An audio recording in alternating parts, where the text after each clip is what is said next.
Hello, everyone. This is Matt Phelan. I am the Manager of Public Policy in Michigan for the Alzheimer Association, and welcome to our post-election analysis for the state of Michigan and federally. We are here with Colin Ford. He is the Director of Public Policy here in Michigan for the Alzheimer's Association, and we are also joined by John Funderburk. He is the Vice President of Advocacy for the Alzheimer's Association and AIM in Washington, D.C. So I want to thank both for coming. And I'm going to send it right to Colin and to kick it off at a state level to see what happened in the election in Michigan. Colin, were there any surprises that we saw at the state level, and what does this mean kind of for our priorities for the Alzheimer's Association moving forward, probably in 2021? Sure. So thanks, Matt. I think there's actually a couple things. 2020 was a presidential year, and I think that there's a lot of static and noise around that. But when you sort of strip away a lot of the noise, it actually is a fairly conventional result here in Michigan. Because it's a presidential year, we had all of our House races.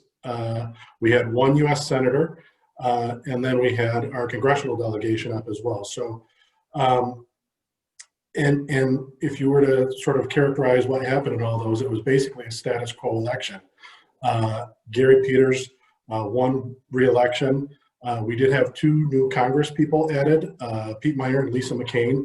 Those were both Republicans replacing Republicans, or Justin Amash had switched to an independent, but basically the composition of our delegation remained the same. The Michigan House of Representatives was at 58 to 52 prior to the election. And although there were 4 seats total that flipped, 2 Republican to Democrat and 2 Democrat to Republicans, the net majority ended up being the same, 58 to 52. So not a lot of change there. One of the other interesting factors, I think, is even when you get down to the level of a board of regents, board of trustees at some of the colleges that have those positions, they were split 1 Republican, 1 Democrat. That's not something you see a lot. So I think that the takeaway from the election is that it was just very close. There's a very narrow partisan divide in Michigan, and I think that the election reflected that. The one other area that I think is important to bear in mind is we had 2 Michigan senators statewide for the state senate that were elected to county positions. Senator Pete McGregor in the Grand Rapids area was elected Kent County Treasurer, and then Pete Lucido in Macomb County was elected prosecutor there. So we're gonna have 2 spots open up. Those are relevant because Pete McGregor is currently the chair of the Appropriations Committee that handles a lot of the issues that the Alzheimer's Association monitors. Additionally, Pete Lucido is in charge of the Family, Seniors, and Judiciary Committee. So those are obviously important committees and will be replaced. So if you thought you were done with the election, you mostly are, but there'll be a special election for those 2 seats that the governor gets to call probably in January to replace those 2 individuals. And that could have cascading effect in terms of if House members run for those seats as well. So we're still going to have a little bit of uncertainty going into the new year. Overall, at the state level, because the partisan composition didn't really change, and just by quirk of Michigan law, because we have term limits, some classes are bigger than others in terms of how many people are replaced. This is one of the smallest that we have. Typically, we only had 22 seats out of 110 up for re-election, so we're not talking about a massive turnover in the House. But we are looking at some, people like the Speaker of the House, some committee assignments will open up, and so forth. So we'll be monitoring those very, very carefully. But overall, like I said, if I were to characterize things from what it looked like the day before the election to where we are today, it's mostly status quo in terms of just the numbers. and who the people are that are going to be in key positions moving forward, with only a handful of minor adjustments. So other than that, I think that that's really sort of the breakdown. We had a good turnout in Michigan, 5.26 million votes, which is high. But again, when you factor in that we're a very narrowly divided state in terms of partisanship, it really resulted in sort of what you'd expect, which is a pretty closely divided result. So that's my update, Matt. Thanks, and I'll turn it back to you. Great, thanks, Colin. And so now I'll turn to John. And John, kind of the similar same questions. You know, what has happened here in the U.S. as far as the composition of Congress, and were there any surprises? Is there anybody coming back that helps us? And what does this mean at the federal level, really, between now and the end of the year for the priorities we have, but also in 2021 moving forward? Sure. I think in a lot of ways what happened in Michigan is what happened around the country, and that is incredibly divided. I'm very happy to see how many people voted. I think it's the highest turnout ever in American politics in terms of presidential elections. But we, again, are sort of a 49% nation. Years ago when I started in politics, we were sort of a 40-40, and we'd always, parties were fighting for that middle 20%. I think parties now fight for that middle 2% now, 2 or 3%. But one of the things that I think is going to be really interesting, it was not a change election in terms of the expectations, I think, leading in to election night. There's total status quo in Congress. Democrats expected to pick up several seats in the Senate. They did not. The Republicans are going to hold the Senate by a little bit more of a narrow margin. Democrats, of course, will continue to control the House of Representatives, but it's the smallest margin of a majority in 18 years.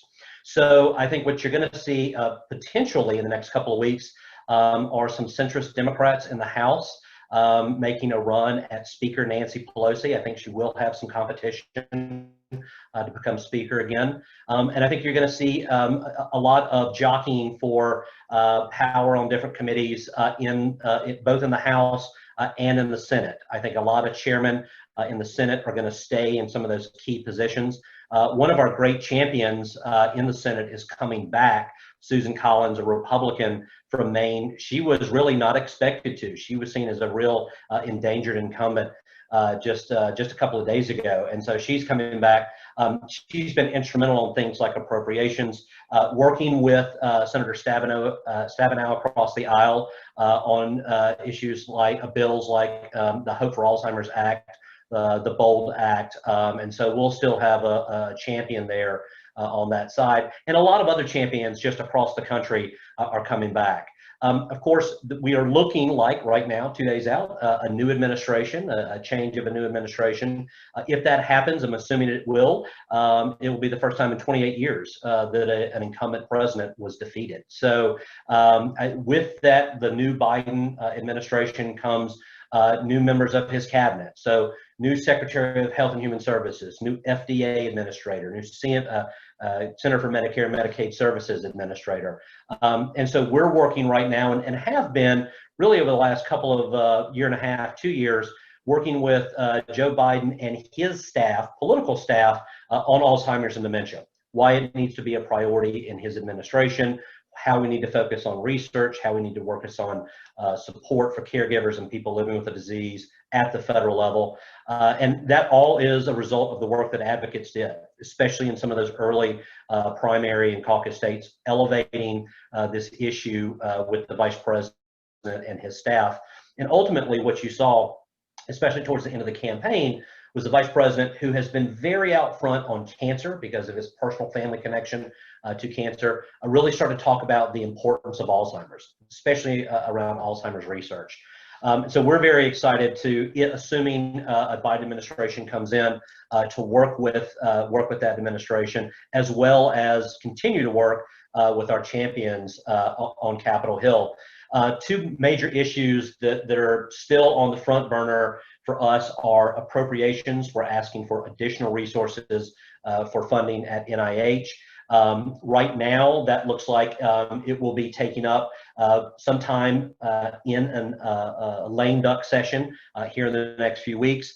There is a CR, or a continuing resolution, that runs out December 11th, I believe it is.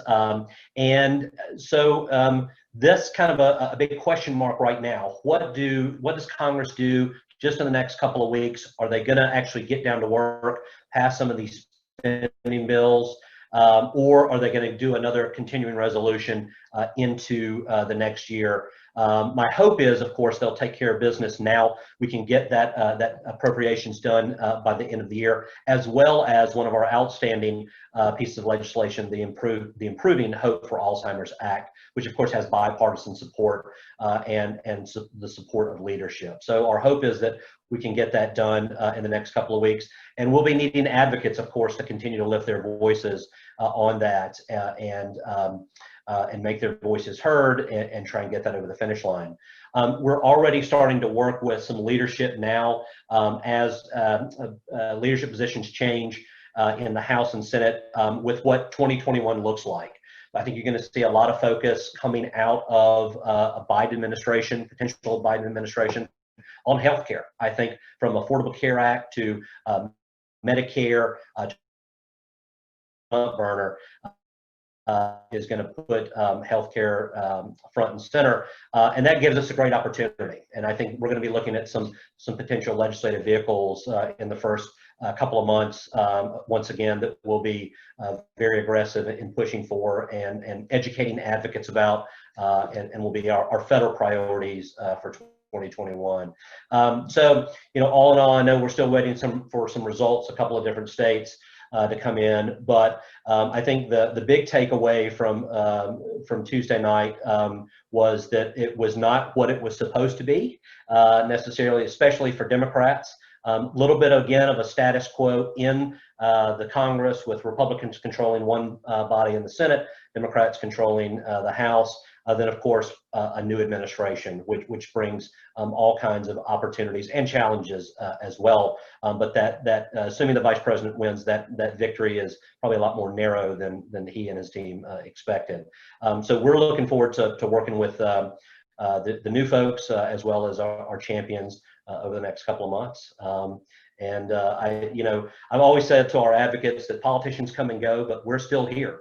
And our movement is as strong as it's ever been. So again, looking forward to a strong year as well next year. Great, thanks, John. And that's so true, because we've had some advocates that have stayed as their ambassador through multiple members of Congress and built new relationships with every single one of them. So that's what we'll be needing to do. One thing I do want to say is we have now wrapped up, for the most part, this election this year, but before you know it, it'll be 2022 and there'll be another election, and this is going to be very significant because we have redistricting happening. And redistricting will happen in every single state in the nation at every level, from county commissioner all the way up to members of Congress. They are going to rewrite the lines for all of the districts in those. Here in Michigan, it's going to be a new thing, because this will be the first time that we have an independent redistricting commission that's actually going to be rewriting the lines. As most people in Michigan probably know, it was normally the party in power in the state legislature that wrote the districts, approved the districts, and that's what we had to utilize for 10 years. This will be the first time that our independent commission comes up with the districts. So there is a possibility of a lot of change in Michigan as far as what districts look like at state house, state senate, and in the congressional level. The other thing is that they do this redistricting based on the census. The census as of right now probably indicates that Michigan will probably lose a congressional seat. So we'll probably go down from the 14 congressional seats we now have to 13, which historically, I believe this will be about the fourth census in a row in which we will have lost a seat. So, so that's going to change the dynamics in Michigan a little bit also. So, more to look forward to. But at this time, I want to thank John. I want to thank Colin for joining us and giving us that overview of kind of what Michigan looks like and what the U.S. kind of looks like moving forward, and we want to make sure that any of you that want to get involved with the Alzheimer's Association, with AIM, please do so. You can do that at allsimpact.org, sign up to volunteer. Like John said, we need to have relationships with these members of Congress. They come and go, but we stay. And we can only really do that with volunteers that actually will go out there and talk to them and tell them how important the issue of Alzheimer's is. So with that, I want to thank you all again, and wish everybody a happy holidays that are coming up. Thanks.